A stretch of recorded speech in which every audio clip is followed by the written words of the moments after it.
If you take control of the banking function as it relates to your needs, and you've got the money flowing back to the family, is that going to change the trajectory of your children's lives? Could it maybe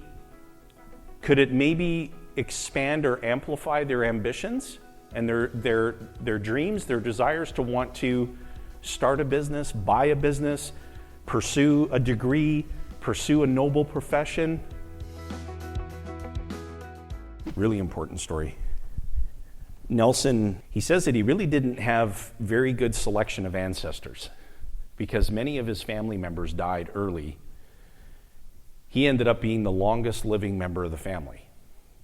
And in his early 50s, he had to get his heart replumbed in 4 different places.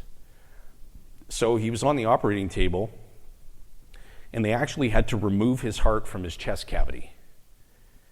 How was he being kept alive? Any guesses? Yes, heart and lung machine, thank you. That's exactly right. So when he described this experience, he said, I know that I was being kept alive, but I wasn't really alive. I was only existing. It was the heart and lung machine that was keeping me alive. I want you to think about this. So he said, most people not only abdicate the responsibility of the banking function in their life, but they also abdicate the opportunity of taking control of the banking function. That's the equivalent of living off of a heart and lung machine. Someone else, some other organization is keeping you alive financially. So he just wants you to think, because the moment they put his heart back into his chest cavity, he ended up living a lot longer than what he may have otherwise lived, had a great life. He was doing exactly what I'm doing today, right up to his 88th year. 88th year. And sadly, we lost him in March of 2019. And how many of you have seen the documentary film that I had commissioned on Nelson? Thank you from the bottom of my heart for watching it. That's a labor of love. If you haven't seen it, if you just visit nelsonnashfilm.com, that's nelsonnashfilm.com, it's a 1-hour documentary.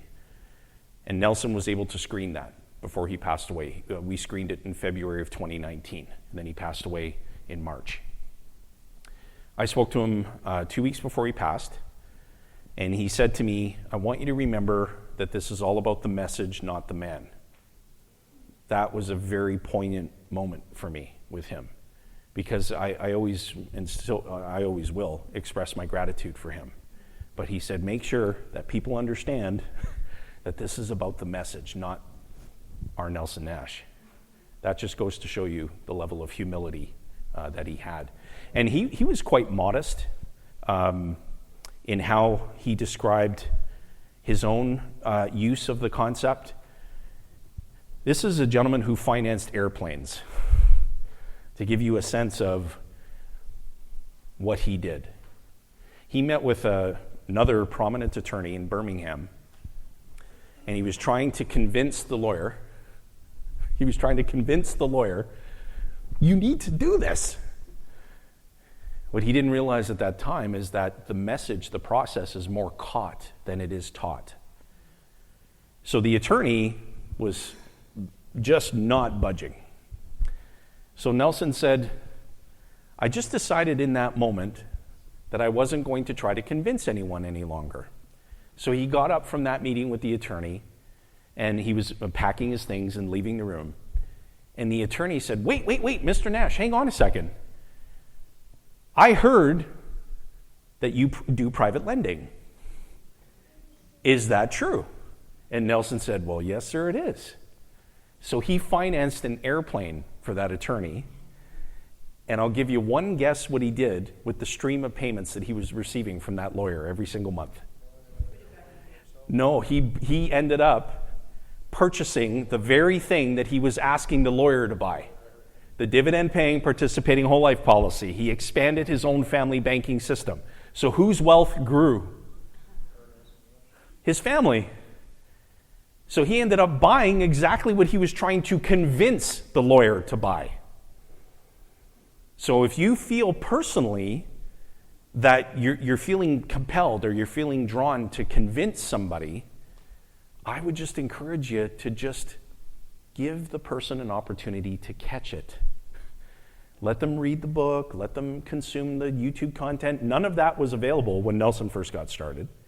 We post 2 new videos to our YouTube channel every day. We release a new podcast episode every Wednesday. There is no shortage of on-demand content. So just point someone in the direction of the knowledge and then get out of their way. Let them find it. We get contacted from people all the time. Jason, it's Bill here. Do you remember that boot camp I attended back in November of 2014? See if I can go back to that, because we see hundreds of people every year. No, I don't quite remember you, Bill. Well, I'm just calling you because I'm ready to get started now. What tipped the domino? I caught it. Okay, good. We're here to help you. So nobody here is going to pressure you or try and back you into a corner to do anything. Once you catch this, you'll know exactly what to do. I promise you.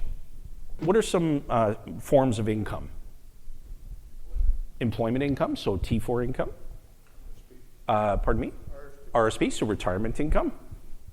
What else? Yes, investment income. Thank you. What else? Passive income. Interest income. Pardon me? Real estate rental income, so investment income. Okay. Disability, yes. Now, all of that income flows through the books of someone else's bank. And then while you perceive that money to be sitting there, waiting for you to pay your bills or take care of your overhead expenses, corporately or personally,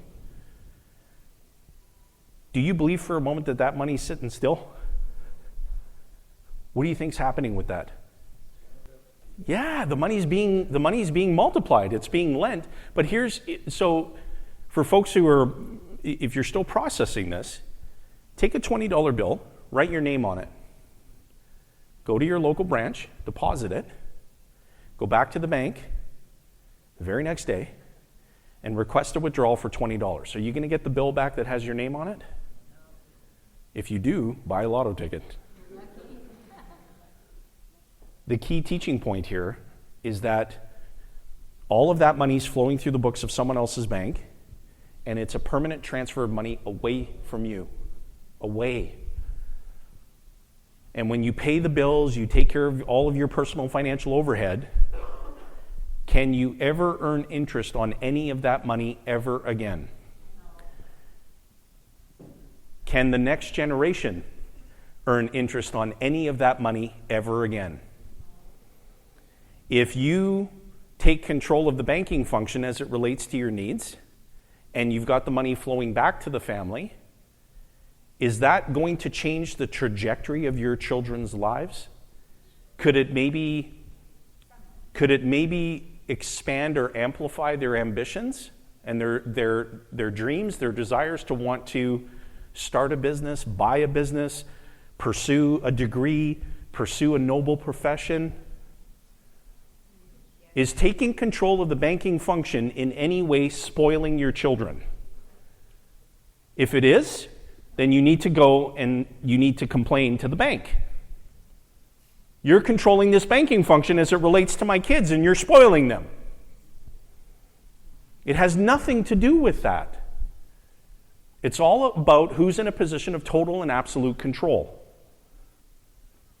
We share with our own children that when you need money, now our oldest is 13.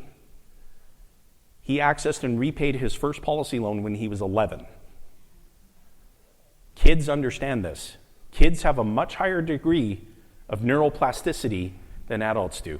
What we share with our children is that when you need access to money, we don't want you to go to someone else's system. We want you to come to the family. So we're teaching them from a very early age to think about keeping the money in the family. Isn't that good? They're going to need the use of it anyway. How much of the banking function do you control as it relates to your needs? That's the real issue. We talked about there only being one pool of money. let's get to a very, very important teaching moment. Nelson shared in his book, he expressed the importance of understanding the characters in the financial play. And he would say that for most people, they don't understand that there's even really a play going on. On page 32 of his book, if everybody has Nelson's book, you should all have a copy. If you flip through to page 32,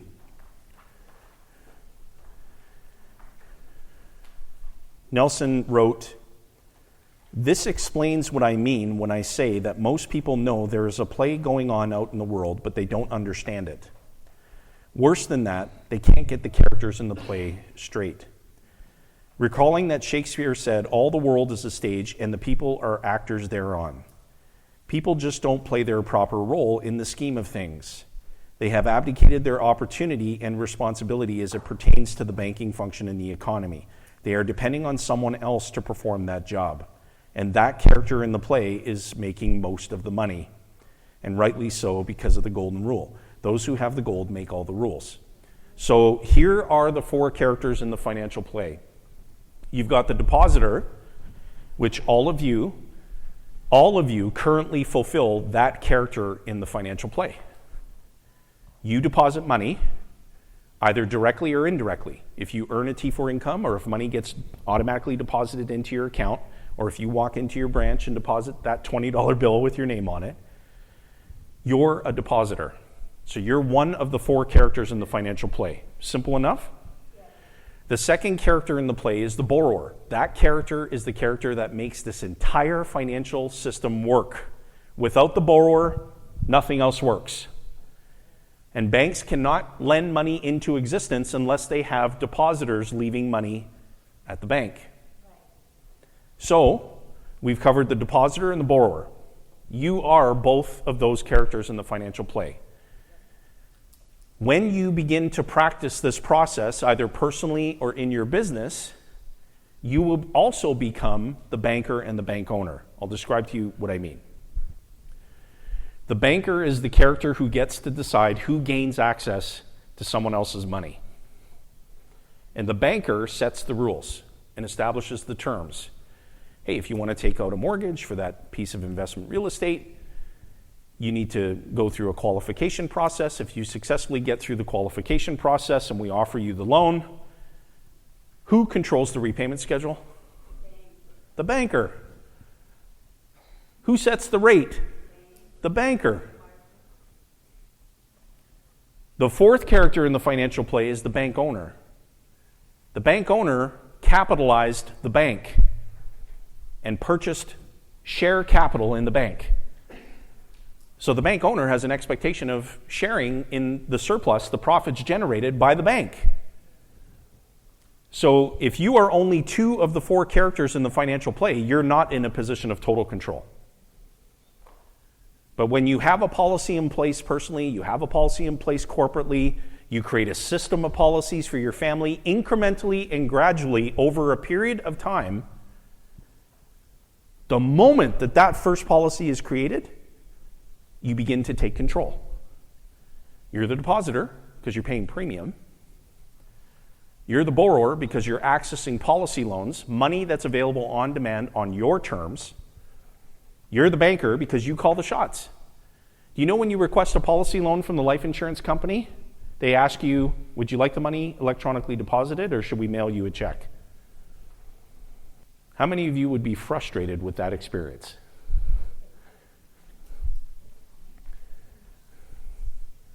The loans are not reported to TransUnion and they're not reported to Equifax. So, are you maintaining privacy? Are you on the government's radar? Private contract, the policy is a contract. It's a unilateral binding contract. It's private. You're in control.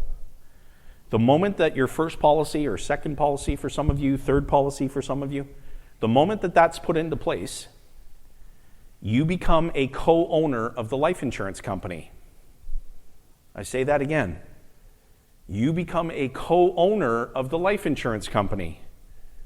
So when the life insurance company creates a divisible surplus profit, which character in the play gets to participate in that? And the insurance company distributes that profit to the participating policyholders in the form of dividends. Now, is that a dividend that you would want to pay tax on? Show of hands. Oh, thank God nobody put their hand up. Are those dividends that you want rolling back into your system without triggering a taxable event? Show of hands. There you go. Keep taxes away from the accumulation and keep taxes away from the access. Keep taxes away from the accumulation of your capital and keep taxes away from the access of your capital.